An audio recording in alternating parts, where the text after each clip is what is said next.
Hey there, so why do I believe that joint hygiene is as important or even more important than your teeth hygiene? So brushing your teeth in the morning is a non-negotiable thing that you do every single day.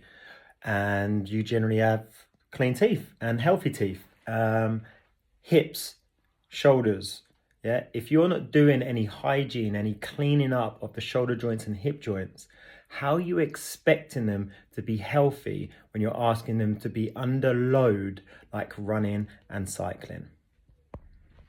Doing these hip joint mobility or hygiene exercises is easy to do. The difficult part of it is to make it part of your normal natural routine. Yeah, and allowing it to, like cleaning your teeth every day, you kind of do it without thinking. So actually building it into your lifestyle is something that is the most difficult thing.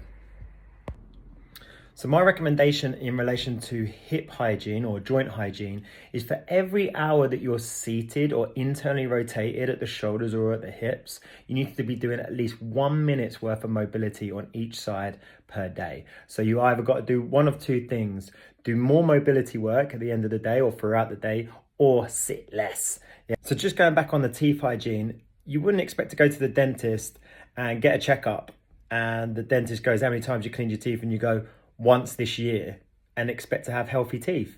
So it's the same with hips and shoulder mechanics. Yeah, if you're expecting yourself to be able to go out for a 5 or 10k run or do something that the joint has never done before and not expect to become injured and pissed off because you haven't done any hygiene to help that hip mechanic move in that manner, you're going to suffer.